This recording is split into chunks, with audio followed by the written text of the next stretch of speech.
There are so many beautiful decorative stitches on the Jubilant. We've got a total of 80 different stitches, and they're a lot of fun to play with just to add a little personalization and pizzazz to any project that you work on.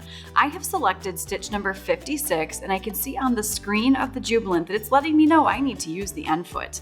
Anytime you're working with decorative stitches like that, you're probably going to find that the machine asks for the end foot. And what's special about this is there's actually a channel on the underside of the foot.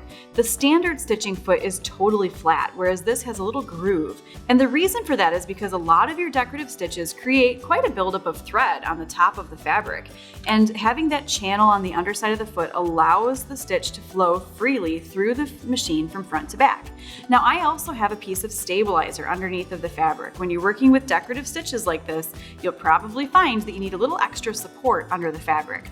I'm going to use the start-stop button, and I've set the speed control to medium because one of the keys to consistency in decorative stitches is keeping a consistent sewing speed.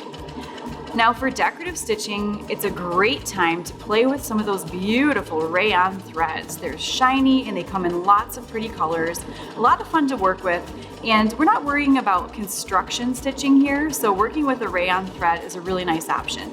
40 weight, and that's what a lot of your decorative stitches are digitized for. I'm going to touch the reinforcement key so the machine will finish my decorative stitch and stop. And now we can take a look at our stitch. Oh, it's so pretty, and that's one of the floral decorative stitches that's built right in. We've also got some really pretty satin stitches built into the machine, so let's select stitch number 73, and these are fun because they're wider satin stitches, and you really get a beautiful band of color. This particular stitch is a diamond, and it goes from small to large and back down to small. And again, anytime that I'm working with stitches like this, I always use reinforcement just to make sure that it completes my stitch before it locks in and stops. Lift that needle up, and there we have our beautiful satin stitch. And these satin stitches come in several different variations, circles and triangles and squares. Now let's take a peek at some of the cross stitch stitches that are built into the Jubilant here. And it's a lot of fun just to take a piece of scrap fabric and a piece of stabilizer and just experiment. Stitch out all the different stitches on your machine just so you get a feel for what they all look like and how they come together. I'm a big fan of just creating a little reference sheet. So I've got just pages of fabric stitched with decorative stitches so I know what they look like. And I might even play with the sizes on some of them.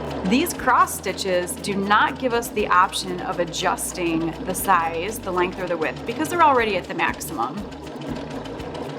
So we'll stop and take a peek.